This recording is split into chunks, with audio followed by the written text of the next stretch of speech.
Hello and welcome to the Divine Renovation podcast, where we seek to inspire and equip you to move your parish from maintenance to mission. Now, along with me today, I've got both Father James Mellon and Ron Huntley. Ron, can we take a moment and just welcome back Father James? It's good to be back. So you haven't been on the podcast for the last few weeks. I know there's been a bit of travel, both from members of our team and from you. Yeah, there's been a number of trips. I think a couple of weeks ago, when I came back from my trip, the production team were already over in London. Yes. That was after I came back from Dallas, I believe. It was a little foggy, but we were in London for 5 days, which was amazing. And if you've been listening to the podcast, we've already heard some of those stories. And just this past week, I was in the United States. I was in Loretto, Pennsylvania, speaking. So what were you in Loretto for? Well, I was speaking to the Assembly of Capuchin Friars. So the Capuchins are a cooking conference. It was on coffee, coffee and bacon. It's a good combination. So the Capuchins were are kind of a reform movement within the Order of Saint Francis in the 16th century. And they have a number of provinces in the United States. And this was the St. Augustine province, which has its mother house right in Pittsburgh itself. But they actually have priests all over the eastern part of the United States, and also have missions in Puerto Rico and also Papua New Guinea. So what was amazing is that this was the first time in a number of years they had all been together. There were novices and the older, more experienced friars, and there was about 110 of these guys, most of them in their big robes with the big hood. And what an amazing community of men, of godly men. I just had such a great experience with them. I had a short time with them. We have a total of about 4 hours of presentations over the course of 2 days. But it was great to be with them and to see a community that's so full of hope and joy and potential, like real potential. And yeah, so it was a great experience. Do they serve, because I don't know, do they serve in parishes or is they... Yeah, they do a variety of things. Some of them do street ministry, working with the poor. About 20% of their active guys are in parishes. I believe that was the right amount of numbers, but they do university chaplaincy. They do a wide variety of things. Depending on their gifts, sounds like they kind of set people up in areas. Out of curiosity, because we haven't had a chance to talk about any of this, what do you think? Why do you think they wanted you to come down? Like, what was the connection? What were they hoping you would speak on? What were the things you talked about? Well, I think like many of the requests we get, I think they first contacted us like 2 years ago or something. So they'd read the book, and so they wanted to address the whole issue of parish renewal for those who are in the parish, but also in a way that the underlying principles would pertain to everyone. So the theme they specifically wanted me to speak on was the call to form missionary disciples. Oh, okay. The idea that language, even though it's been used in recent documents, and especially by Pope Francis, is not overly common. I mean, it's just really even the term disciple is only in the last 25 years that in Catholic vocabulary that term has come into being used. But missionary disciple is a term that is uniquely connected to Pope Francis, and especially the Aparecida document, which used that term, I think, 121 times in that document. That's driving the point home. Yeah, no kidding. and it's such an important concept because the word missionary is simply the Latin. It's the English version of the Latin word for someone being sent. And so the Greek equivalent is apostle. Apostle. The word apostle and missionary mean the exact same thing. And a lot of people don't know it. Apostolate in Greek means to be sent. A missionary is someone who is sent. So when we say, even in the Creed, one Holy Catholic and Apostolic, although for us it has the meaning of the fact that we're founded on the apostles and their successors in terms of the roles of the bishop, the original meaning of apostolic, when we say the church is apostolic, is it's a sent church. We're a sent church. We're a sent people. We have a purpose. We have a purpose. We have a mission. Yeah, we're called to go postal. In the sense that that's to be postal. You know, apostle and postal, they come from the same word. Oh, sorry, I had a different image. I know, it wasn't always appropriate. So. But that's the sense of it. We've got a mission. We're a sent people. Jesus said, "As the Father sent me, so I send you," and so it's our very nature, and not just as a church corporately, but as individual believers. That's why I love one of the quotes Pope Francis has in Evangelii Gaudium. He says that this missionary identity, it's not a badge, it's not a role that I can take on and put off. It's who I am, a mission. He says, I am a mission in this world because we are apostolic.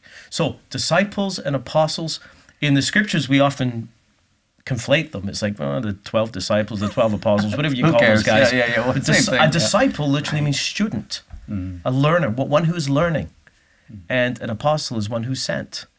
Now, when you say that, and I know where you just were, you had a chance to connect with somebody who very much understands his role as an apostle and a real innovator, and that's our friend Pat Molyneux. Tell us a little bit about that. Well, because of the difficulty in connecting flights from Halifax to Pittsburgh, and the fact that Loretto was a 2-hour drive, so I had a bit of layover time. Right. And I stayed right in Pittsburgh. On Sunday night, had a great chance to walk around the city, and but on Monday morning, before we drove into the university for these meetings, had a chance to connect with Pat, and he is definitely very passionate about the call to missionary discipleship, because it's not enough. We're called to make informed disciples, but we've got to help disciples be apostles, missionary disciples. So Pat is a business leader in that community who's very much a missionary disciple himself, and he, with a number of other local people, have formed a group called the Human Formation Coalition, and they're doing fantastic work using some of the resources that we've identified within Divine Renovation Ministry. So using Clifton Strengths Finders, which we use, and also a thing that it was not so much a test, but a tool that may not be familiar with everyone, called APAST. And it's a tool that was developed by a pastor called Alan Hirsch, and it's Ephesians 4 based. So the traditional roles of apostle, prophet, evangelist, shepherd, teacher, or pastor, teacher, but that's where the word APAS comes from. And in the history of the church, we've kind of looked at roles. So who has the office of prophet, or the office of a pastor, or the office of a teacher? Who has the roles? Credentials. And our traditional way of looking at baptism has been through the lens of the 3 munera, so priest, prophet, king. But these Ephesians 4s, the charisms mentioned in Ephesians 4, have in many ways in our Catholic experience have really been overlooked. And the fact that these giftings, these charisms, reside in the hearts of all the baptized. They're different from an office or a role, and it's only when you activate all of these charisms in the baptized will can any community or a church, a parish, come to life. And so we all usually have about 2 of them that we're really strong in and will kind of dominate. And it opens up a whole world of understanding, because we need all these gifts. We're kind of like apostolic types. We want to go off and all 3 of us and do new things, and there are people who are more hardwired to be shepherds, to care for the people that we have. So all of the giftings together bring balance. Love it. So Pat is doing great work helping local church leaders and pastors using these tools. Love it. And I remember seeing an email from you, Ron. I think you're asking all of the Divine Renovation parishes to go through the APEST. In preparation for the DR18 conference. And so for the day we have specifically set aside for those that are in the network, we're going to do an exercise that I think they're going to really enjoy and crack this open a little bit more, because it's a real neat complement to Strength Finders. And again, I love the work that Pat Molyneux and his team are doing to really invest in church leaders to help them understand this. It's another important piece of the puzzle. And because in Pittsburgh Archdiocese, they're going through a very challenging time right now. They're going through a restructuring similar to the one that we're looking at doing here in the Archdiocese of Halifax, Yarmouth. Very similar numbers, very similar circumstances, and they're fully aware that if you just change structure and nothing else, the restructuring will have to continue. And the key to changing churches from the inside is through the leadership. So let's try to come around the leaders and to help them and give them all the tools that they will need. consistent with our friends in Chicago too, right? Yep. Yeah. So there's Pentecost is past, and we're starting to get some pretty crazy stories. So let's talk about some of the things we're hearing from some of the parishes. Pentecost challenge. Pentecost. Ron, what is the Pentecost challenge? Just in the case any of our listeners or viewers don't know. It came out of our heart we recognize lives are being changed like crazy when we do what we call our game plan, is our strategy to how we form disciples who joyfully live out the mission of Christ. And it's actually happening. But we weren't necessarily measuring. Like as a church, we often measure how many holy hosts we give out in the run of a year, how many people we baptize, how many marriages, how many funerals. We measure a lot of things, but I'm not sure that necessarily captures when you're making disciples. And so we were trying to wrap our heads around that for quite a while.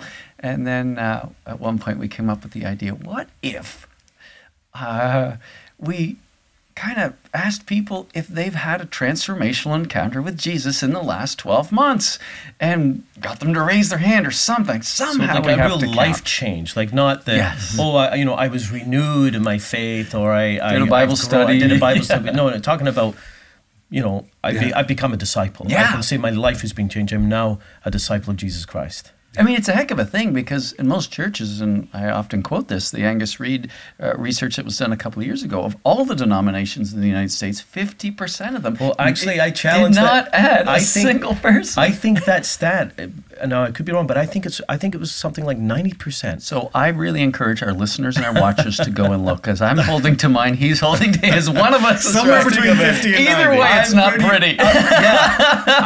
I remember. I can't remember where I heard this quote, and I actually tried to look for it the other day, but I do remember it being much worse than that. It's like 80-90%. Are you guys really arguing how bad things are? Can we talk about how good things are? Because I think so let's not talk about how good things are, because the truth is that, yes, when the church is not who she is meant to, who she's called to be, we're not living out in a faithful way the fact that we're a sent church with a mission, those are the results. Yeah, we get inward focused, when right? we step into that missionary identity and do the things that make a difference, it makes a difference. When we go postal. That's right. Now I know what that means. Well, one of the things that's fun, and again, getting back to the whole challenge, is we decided we were going to do it. We thought the best time to do it was Pentecost, the birth of the church, and really celebrate it. Because again, if culture is created by what we reward and what we celebrate, a lot of people through Alpha and other things, we're returning to the sacraments of reconciliation for the first time in 20 years. Do we want to celebrate that? Yeah, you're darn right we do. Do we? No, we don't. We don't have any way of capturing those types of things. I remember years ago in Truro, a lady who hadn't received goes to church every Sunday, stopped receiving the Eucharist years ago because of guilt and shame and all these other things. But through this process, came into a new relationship with Christ, received healing and forgiveness, and returned to the sacraments. Do we measure that? No. And so our heart's desire is to measure it. Is it an exact science? No. But we want people to know that we measure it. Why? Because we value it. We expect it. And so we did. We did it that one Pentecost. This was our third one. You brought it up with me for a couple of years, Ron. You kept saying, how do we celebrate this? Because for many people, there is a sacramental moment, but it's going to be the sacrament of reconciliation. Mm-hmm. And although all sacraments are public in the sense that they're sacraments, obviously, it's not like we did it in the early church. The early church, it was public, right? People get up and they confess in front of everyone, and they receive public absolution. But we don't do that anymore. So how do we do it? How do we celebrate the thing that matters the most, making disciples? So that's what we do. So we did, if anyone can say in the last 12 months, Jesus Christ has transformed my life, please stand, come to the front. We want to pray a blessing over you. So we've been doing that a number of years, and we're getting some of the stats out in because we asked her, not just network parishes, but anyone. On this very podcast, we said, hey, look, go for it. If I double dog dare you. What were some of the numbers that you guys heard? Yeah, I don't know. You guys probably know better than me. Well, there's a few, but I mean, I don't. I feel like I'm outing people, but it's an outing for all the right reasons. I mean, Father Michael Leclerc, who's in Montreal. I mean, he was at exactly 100, I believe, was his number. People stepped forward to say that they've in the last year become a disciple of Jesus Christ. And put that in perspective, because Father Michael Leclerc was our first intern at Divine Renovation at St. Benedict Parish, and he, because of his time here, he thought, I'm going to call the secretary and get some stats. And he asked his secretary, when's the last time we did an adult baptism at the Easter Vigil? It was 1978. And then to go from that to having 100 people stand up and say, I've had a transformational encounter with Jesus this year, and I've decided to, and I've become a disciple.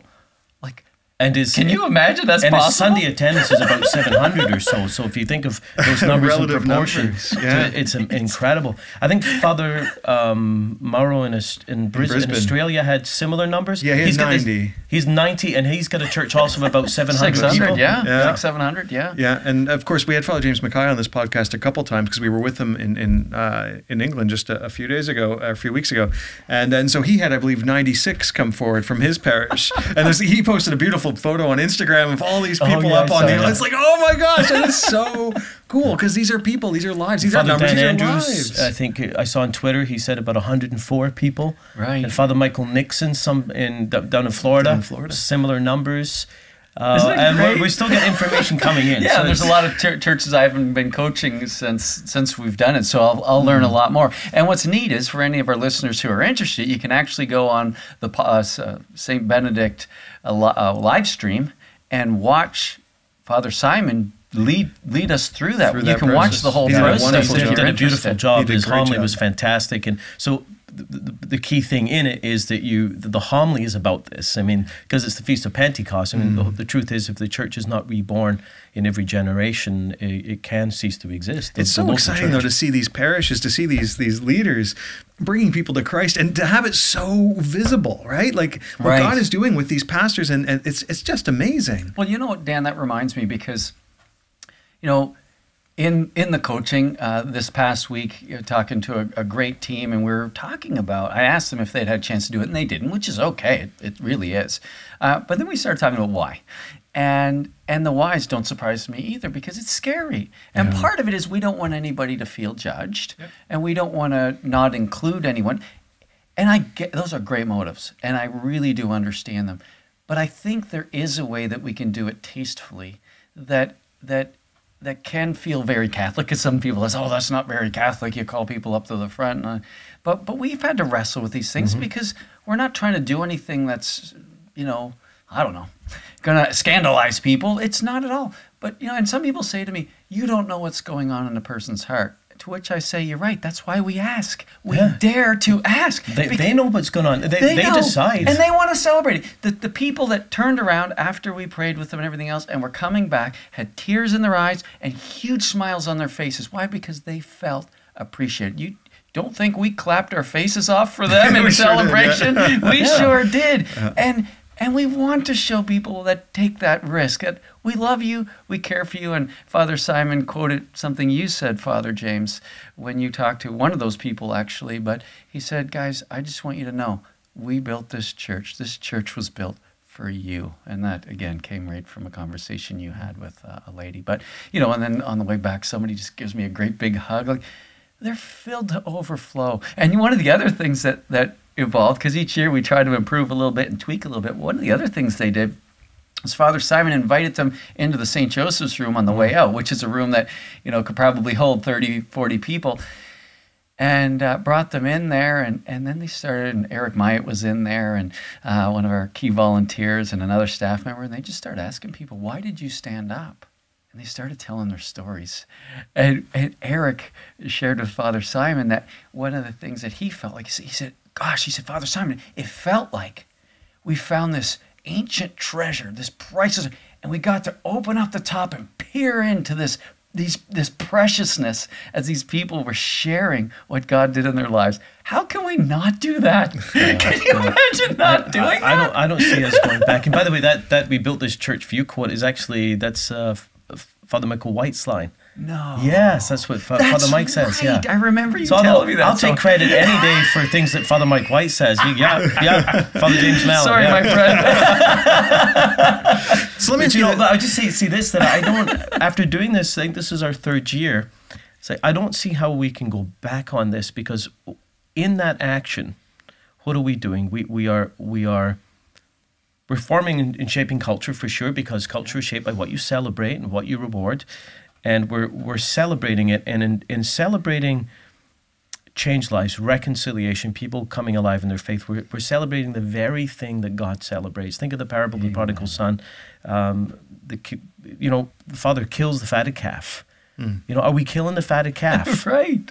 No, we're not. And some places we might be, but we're killing the fatted calf for the wrong people, perhaps. Where we kill the fatted calf for the people who have stayed faithful and never left and have been 30 years service. We often celebrate those things publicly, but I don't think that's really a reflection of the heart of God. I mean, it's good. We need to affirm and support people who have always been faithful. The older brother, son, you've always been with me. Everything I have is yours. But it was right for us to celebrate. We had to. That's what matters. And so I think it's beautiful. I hope this tradition catches and happens. Well, let me ask you a question about that, because I think, if we rewind the tape here, you go back just a couple years, maybe 3 years, a lot of what, St. Benedict was seeing these beautiful fruits. I mean, this is, in terms of our time frame, that's roughly when you would have started the Pentecost challenge. I don't think we called it that. I don't know what the heck you called it, but, you bravely stepped out there and did it. And, a lot of maybe some of the criticism you might have had back then was, well, it's because it's St. Benedict and it was a merger of 3 parishes, or the pastor's a pretty good preacher there. But now we're seeing it in all these other places. Like, how does that feel for you? It's, in one sense, if I can say, it's absolutely vindicating, in a sense that I always say to people, look, I'm not that great. Like, James Mallon by himself is a train wreck. Trust me. Oh yeah, I do have all these gifts, but you want to see all the gifts I don't have? Because there's a lot that I don't have. Because I do believe that this whole model of divine renovation are rooted in key principles, live values in your context. And no matter who you are, if you live these principles and get it right, your church will move in the right direction. And that's the direction of bearing fruit, and there's fruit that will last. And there's measurable fruit that you'll have to show for. Yeah, I mean, one of the other things we were talking about recently is the number of parishes in our network who in 1.5 years of being in the network have doubled their Sunday income. They've doubled their income. All you pastors, you hearing this? Bishops, are you hearing this? If any listen. It's, if you make disciples, if you cast vision, if you get people excited and on board and actually even teach about the responsibility to give, people respond, change lives, increase giving. Yes.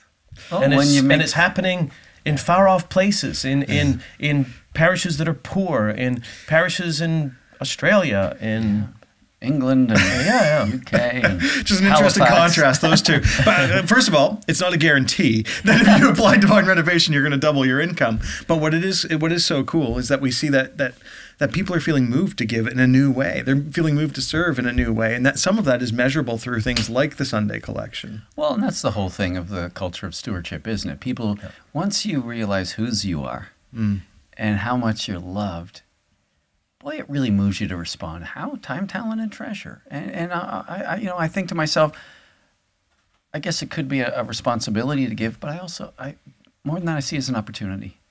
Like this mission that Jesus has given the church is worth investing in, and that includes my money, and it's so much fun. It's not what we want from you. The traditional measurements, you mentioned the things we measure in the past. The traditional measurements was, people who register for parishes. People say, well, we'll get so many parishes who are registered.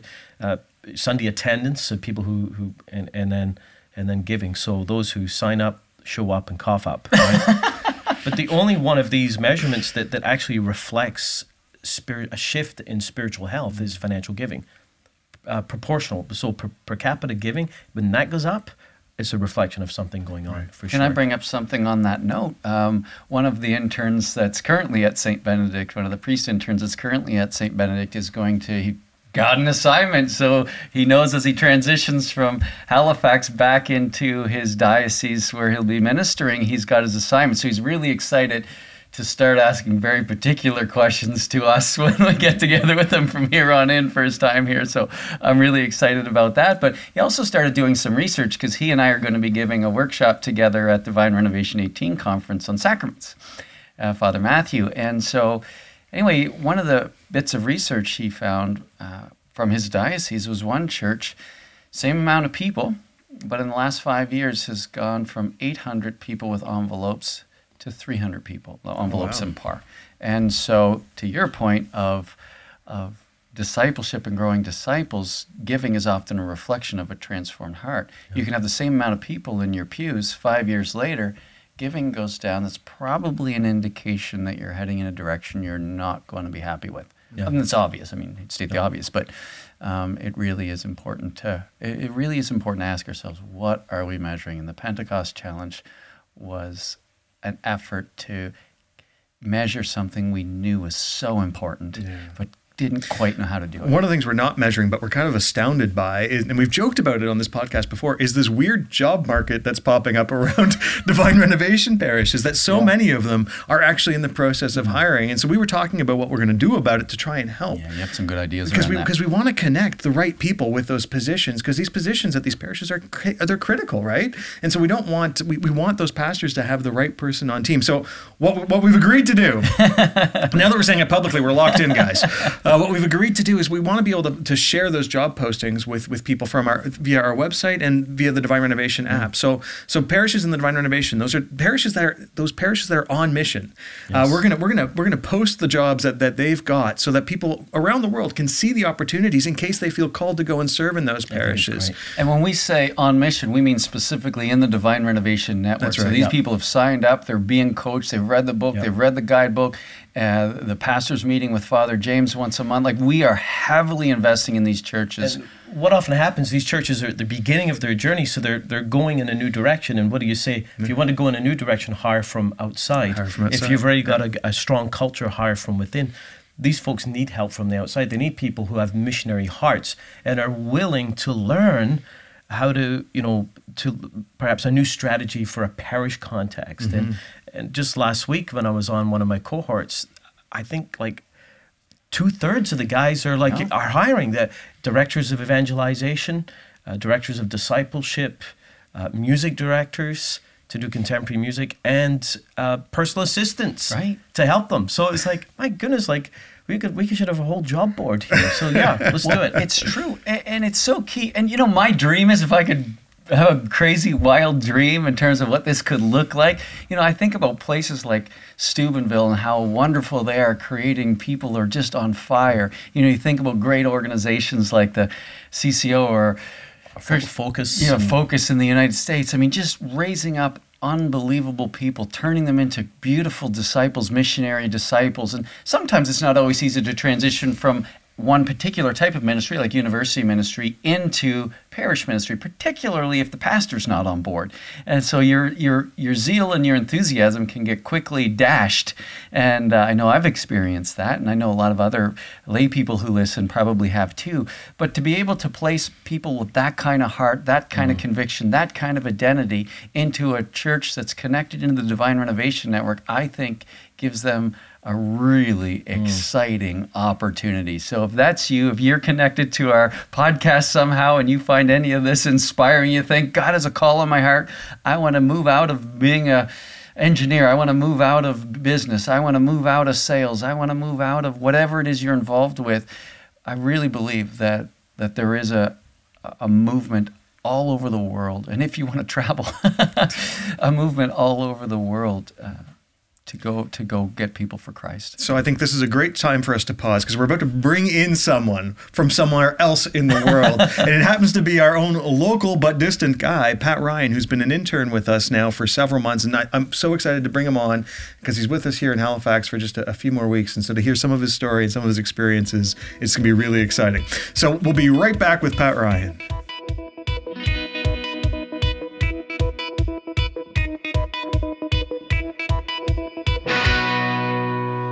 Have you ever read books or listened to talks on parish renewal and leadership and thought, that's good for them, but how would that ever happen in my parish? And do these people even know what it's like to be in a parish? How do you bridge the gap between the theory and real life parish? The Divine Renovation Association exists for all those reasons. It's created for and by people who have lived it and are living it right now in real life parishes. I believe that every parish has the potential to impact the world around it. I believe that every leader has the capacity to be a better leader. I believe that every parish can be so much better and more exciting than it currently is.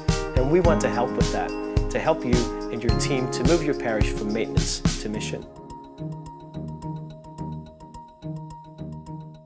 Welcome back, and on set with us is Pat Ryan. Pat, it is so good to see you, buddy. So great to be here. I feel like I'm inviting you into the podcast, but the reality is you've been here at so many of these shoots before. You've just been off camera. Yeah, I've just been in the background doing some filming. You've been doing great. We really appreciate it. You're part of the team that has appeared on set for the podcast, for other things that we do here in the studio. But now you're in front of the cameras because we're hoping to learn a little bit about what brought you here to begin with. Yeah, well, I suppose my journey started 2 years ago when Mary and I left Australia, that is, to go to London to travel. And who's Mia is my wife. Yes, we were recently We love wedded. Mia. Yeah, Mia's over there. So we got married in January, and then we wanted to go on a world travelling adventure. So we went to London I'm a physiotherapist, so my journey was to physio, Mia was to teach. And we were going to live in London for 2 years and visit all these exotic European places and then go back to Australia. That was the plan. Ending up in a basement in Halifax recording a podcast. was not part of the plan. Yet here you Not are. at all, yeah. So Pat, help us understand, how did you encounter Divine Renovation? Yeah, so one thing I will say is before heading off to London, I'd always had this dream of working in youth ministry. Ever since I was about 16 years of age, I went to a youth camp somewhat reluctantly and had a fairly powerful experience of God. I didn't know it at the time, but it heavily impacted a lot of my decisions. And where it hit home for me was actually at our wedding in January that year. I was looking out and I leaned over to me and I said, "Look who's in this room." Like, out of all the people I could have invited, the friends that I invited were the ones that were part of my youth ministry experience. Wow. And that really hit home to me about how significant a part of it was in my life. And so I said, look, I want to go travelling, I want to do this. But when we come back home, I'd really be interested in exploring doing some youth ministry, which is a really hard thing to do. There's not many jobs available in Australia. So I thought, let's travel for a few years and then worry about it. Then we went to London and... I thought maybe there'll be an opportunity here and explored some youth ministry positions, got absolutely nowhere. And then said I was about to send out, I had my CV, my applications for physio jobs, I was about to send them all out. We moved to Wimbledon in the southwest of London, and I thought, look, I'll try one more. I'll just try the local church. I'll just give it a go. And so I Googled Maps where a local Catholic church was in Wimbledon. It was about a 15-minute walk away in middle of nowhere. And I walk up, there's a really steep hill up to Sacred Heart in Wimbledon, and literally just rang the doorbell that day and said, any need for a youth minister at this parish? That's awesome.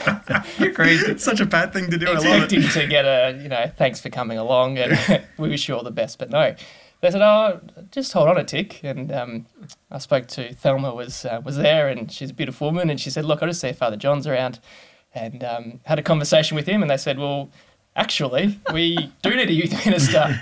It had been 14 months since they had a youth minister. That morning in their team discussion, they're going, what are we going to do about this youth ministry position? They had advertised, got no one. That's so crazy. I can't even imagine them. Talk about an answer to prayer. A guy literally knocks on your door. So that happened. And then one of the, so got underway with that youth ministry position. Met lots of cool people, and one of the people in that parish was Jo DePaula, who works for Alpha. She's a parishioner at Sacred Heart in Wimbledon, and she'd just come back from Halifax from the DR16 conference, and someone said, like, you gotta meet Jo. I'm like, great, I'll get her involved in youth ministry. She sounds like she's on fire. So I came to Jo and I said, Jo, look, I've got this exciting vision for youth ministry. What needs to happen at Sacred Heart you know, in a pathway of faith that's engaging, inspiring, and life-changing. Like, will you join my team and all this? Yeah. And she's like, hold on a tick. Have you read this book? And I'm like, what are you talking about? She's like, oh, this guy, Father James Mellon. I'm like, I heard Father James Martin because I'd read a book by Father James Martin, a Jesuit priest, got some cool books. Yeah. I had no idea where she was going. And so it actually took me a few months until I cottoned on to what she was saying and started reading this book. And I started reading this book, the Divine Renovation book, and it really fired me up. I go, this is incredible. And but there's always that skepticism around, you know, what looks good on paper isn't necessarily good in action. So that was sort of the start of a seed planting about, I wonder if on our way home from London we could just pop via Canada.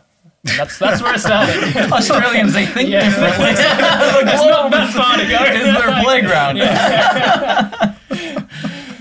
That's a great way to encounter Divine Renovation. You know, Father James's book, and Joe's amazing. So I'm so glad she put you on to it. So who reached out? Like, how did that happen? Like, so it came from, okay, I'm skeptic. Is this for real? Like, how did it go from that to you guys landing, cutting your trip in England short and coming here? Well, the first one I had to talk to was Mia. She's a decision maker. So we just started talking about it and going, you know, I wonder if it would be possible just to check it out, because I was thinking, look, I was really enjoying the youth ministry work. Maybe I would like to consider working in the church in Australia. And one of the, so I suppose youth ministry was my onboarding into working in church ministry, and it's a thing that fires me up. But the thing that I've noticed the most is good youth ministry isn't about good youth ministry, in the sense that good youth ministry needs to be embedded in a community of faith. Yeah. I've been to much better youth ministries where they're not engaging young people longer term because it's not embedded in something solid. Yeah. And there's some really, there's lots of some great studies, particularly one by Christian Smith in the States, and he's got a book, Young Catholic America, that tracked people over a period of time, and the youth that were still engaged in their faith, the key factor was having ideally a parent, but a key adult who is supporting them in their journey. And so it's so, you know, this transition into working into parish renewal is actually a key way of transforming youth ministry as well. But, you know, it's amazing how that's all tied into place. So so we, I thought it'd be cool just to visit this place and, you know, say I've been there and maybe just check it out for a weekend. Get Father James' autograph, come sign your book. And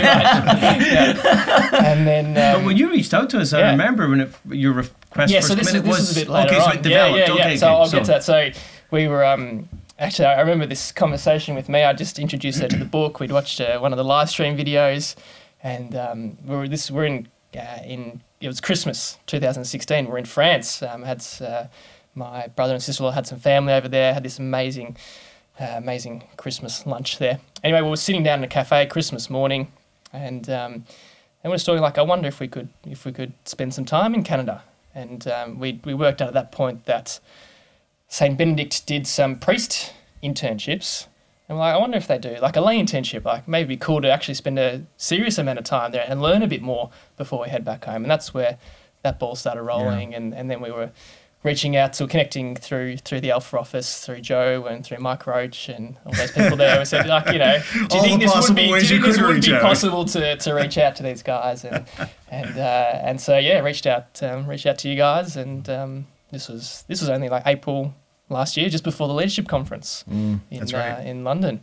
Yeah, and I think, as I recall, now you might have a different recollection of the event, but I think when they reached out for an internship, a lay internship at St. Benedict, the answer was no. No. Pretty just response within a few hours. It was at that point we were getting so many requests, and we were really struggling with, you know, how do we do this in a sustainable way? And sadly, it meant that we just simply couldn't say yes, no matter how wonderful. We didn't know they were wonderful or not. It was pretty easy, you know? That's true. It was just a request. We got a lot of requests. Because it takes support, right? Because if you bring somebody over, you need to create a space at a time and a place where they can be supported, integrated, and at the parish level, we're still responding to so many requests from all over the world about different parts of what it meant to run our parish this particular way. So we just didn't have any more bandwidth. Yeah, and I can remember my experience of you guys, expressing an interest in the internship, I can remember sitting with Bill Scholar, the guy who has your old job, right? Yes. So the guy, he's at St. Benedict Parish now, and Bill and I were talking about you and Mia specifically. And we'd already given you a no, and but then we had run into you in London. Now I don't know how accidental it was. We ran into you in London because Father James was there speaking at LC 17, Leadership Conference 17, and so there was a number of people from St. Benedict Parish because we often send a bunch of people. So there was a number of people there, and then we bumped into you. Yeah. So I remember that. I remember that day. I was Father James was giving his workshop, and I stood up and asked a question at the end, and I said, Father James, you've got this amazing staff, you've got these amazing lay people here in London and some back home. Like, if you were to take those 14 staff and take them to a parish and to a pastor, to a parish priest that's not on fire, would it work? And I remember the quick answer saying, no, it would not work. So that was you that asked that question. I remember that question. I didn't remember it was him. Because, I was thinking, how could this work? I'm fired up, want to do something, but how important is the pastor's role? And you're like, well, it is crucial. And disheartening. It is. That's totally disheartening, because I know there's so many lay people out there who are so fired up and who really want to do something, but in a parish setting, the crucial role that the pastor plays is pivotal. Yeah. And so I remember really challenging and asking that question, and then being in London, and to be honest, I had only been there a few months, and so I didn't know anyone else at that conference. I'll just hang out a bit at the end and I'll come and introduce myself to you guys. And then I found out you wanted to go to a pub, so I'm like, all right, well, I'll take you guys to a pub. I'm from Australia, I love beer. That's right. That's when we first met you. It's all coming back now. That's right. And so I just hung out with you guys, and Mia came down after work, and fell in love with you guys, and then we had to go back to our I think it was like we really liked you, and that was like, okay, what can we make something maybe? He said he's good at sweeping. Really good at making eggs. That is true. And so I can remember when Bill Scholar and I sat down and we did an interview with you and with Mia, and we had it was a tremendous conversation, and I don't remember the details of it, but I remember we got off. I remember closing the laptop, and Bill and I looked at each other and went, we have to figure this out. We're going to make this work. And it was on our hearts that, no, we had to figure it out. And so it wasn't that long after that we accelerated your plans, and we brought you into town even quicker than you anticipated. Yeah, we'd booked flights for late November, still anticipating on kind of getting our last European trips in, because it's so easy to travel around Europe when you're in London. So we were actually in Italy, in Rome at the time when we spoke to you guys, and then we had to do the mad scramble to book our flights, and we were all there within a few weeks after that. So October 20 last year. So you arrived just in time to experience the fullness of the Canadian winter. Correct. That's right. Yeah. And we didn't have a lot of snow, because these guys lived with me, and I was always so I couldn't wait for a good snow, but. Oh, there was enough snow for me. Because they did a lot of shoveling. My back was terrible. So what was your as you look back now, what were your main expectations when both of you got on the plane and came over?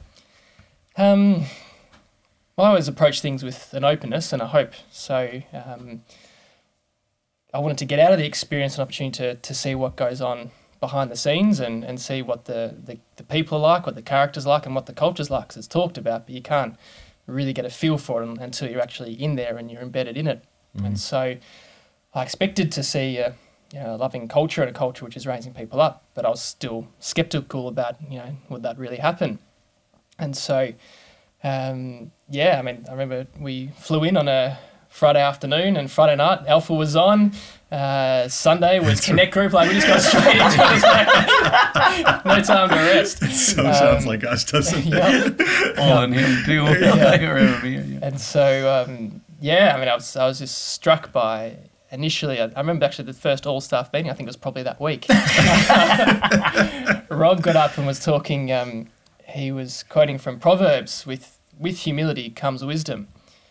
And I was expecting, you guys are world leaders in this, and, I was, a bit scared, a bit intimidated coming in. I liked you guys, I knew you, but I was still that sense of these guys are really going to know their stuff. And what I was so struck by was the humility and the openness of you guys, and how you were so willing and open to learn from others, to learn from me. Like we were saying things from the get-go, and you were really listening and taking note of what we said, and just really struck by that.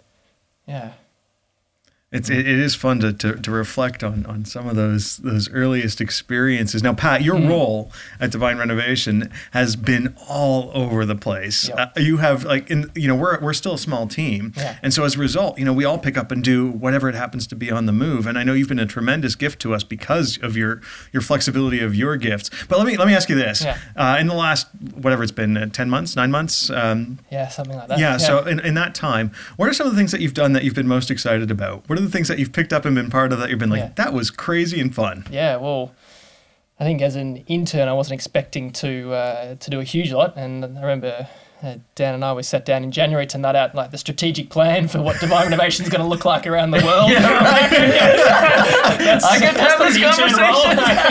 Okay, let's do that. So it's been really fun to look at the big picture about what can this and will this actually look like. That draft of the strategic plan is the strategic plan. That was awesome. Yeah, that was great. Yeah, so that's been cool.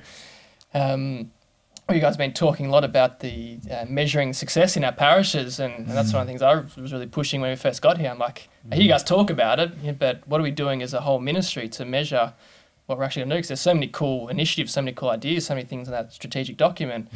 We don't know what's going to be the most successful. We have a gut feeling of it, but you need to be able to measure that. And so being involved in that, and just this week starting to actually call the parishes and hear some of the amazing stories has been been a real privilege. Yeah, what's that been like for you? Like, what are you hearing in their voice? Yeah, they're just so excited. Like, they've only been part of the network, the coaching network, for a year, and like we said from the Pentecost challenge, hearing 90, 100 people stand up, and they're just so excited to say that, and they're like, a year ago we had nothing. Our giving has doubled in that time, and we're just seeing so many people come alive, and so it's been a real privilege to hear some of that. So you've been with us for some time. You're going to be with us throughout the DR18 Halifax conference, the conference we're having here just in a couple of weeks. Then you're going back to Australia. And what are some of your hopes for Australia? I mean, given what you've experienced here, what you've learned from the people that are, the people that are connected with our network, and what are some of your hopes for Australia? Yeah, I'm thinking, I think I'll go home and I'll Google the local parish and just knock on the By any chance, this worked for me last time.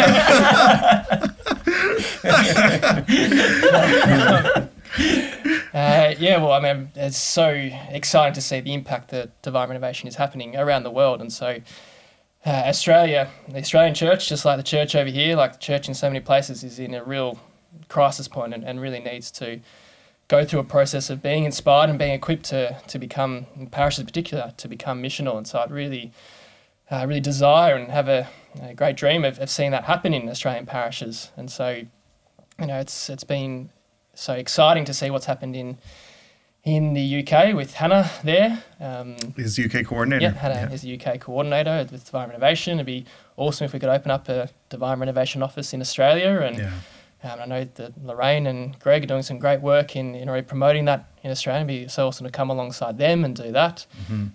To be working in, to be finding a parish where there's someone excited, the pastor in particular, that's excited to go about this process of becoming missional, really want to come alongside them. And there are so many, we're seeing so many cool things happen in Australia. And I think of the 40 people from Australia that are about to fly.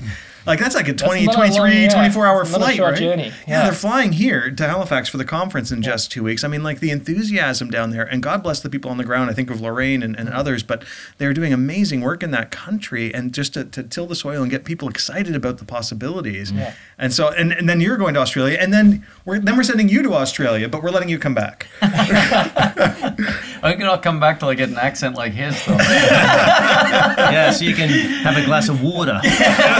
Water. Actually, I'm going to be in Australia as well. Am I the only one here who's not going to come down? 1 second now. Well, I'm going to New Zealand, but I'm taking a few extra days to just drop over close. to Melbourne. Like, New Zealand is not that close. Yeah, but relatively speaking, it's close. It's like 4-hour flight or something like that, isn't it? Yeah. From Christchurch to Melbourne. So I'm going to come to Melbourne and see you guys in September. Great. I have a question for you, Pat, just in terms of culture. Like, the Catholic Church is around the world, and we have our local context of what we experience here. What you're seeing in the church? What's going on in Australia, and where are the similarities? Where are the differences? This will help me prepare my talks. It's a very selfish question. I think, like the tendency is, I know when I was in Australia, is to think that it's just so different. And I was thinking the UK church is so different. The North American, the US, the Canadian church is so different. But the more I've been in the UK, the more I've been over here. There are just so many similarities, and the rate of decline in parishes, in priests, is probably more so over here than is in Australia. We tend to think we've got it the worst.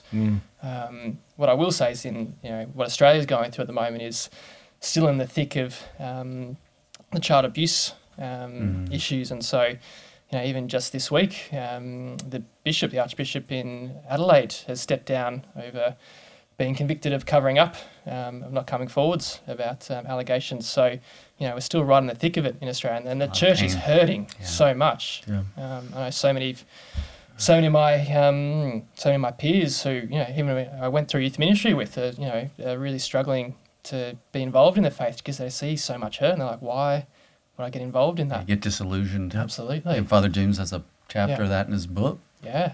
Divine Renovation. Yeah, that's why I think if we're going to talk about overall renewal of the church, we gotta this open gaping wound in our church is a part of it. It is part of the symptom of the lack of health and the lack of focus in our church and the struggle with leadership, the way that the leadership is carried out within the church.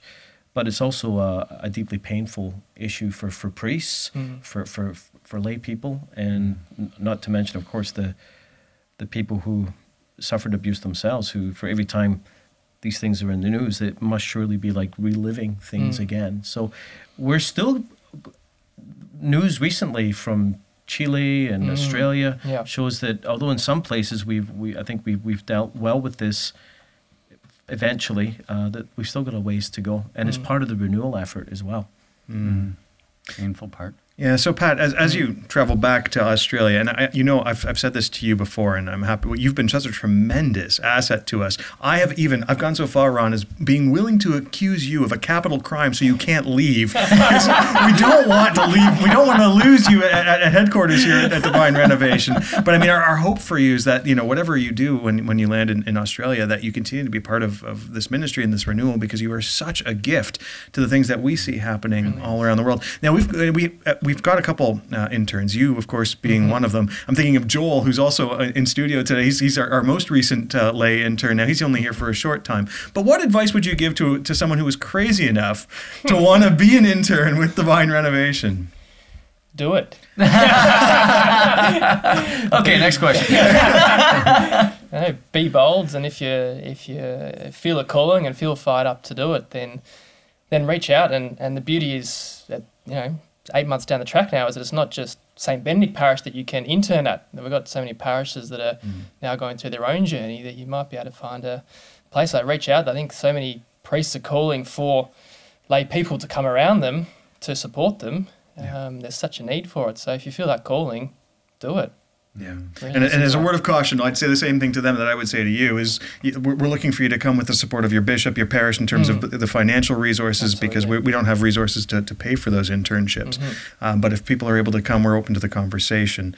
With a degree of hesitation, though, because we're always a little worried about just how much we can manage. And that is my main hesitation, my main concern going home is, this is what I'd love to do, but the main limitation is going to be financial. I mean, me and I, we'd love to have children of our own, and you can't work in ministry and earn a pittance and still bring up a family. And I've got a mission to bring up a family, as well as a call to work in the parish and to work in the church renewal. So it's going to be the biggest challenge. Well, and those are some of the issues we're exploring. Not that it's our responsibility to solve other churches' issues for them, but they're ours too. But we're trying to think about that, like, how do we pay a just wage? Just like you have a profession as a physiotherapist, Mia has a profession as a teacher.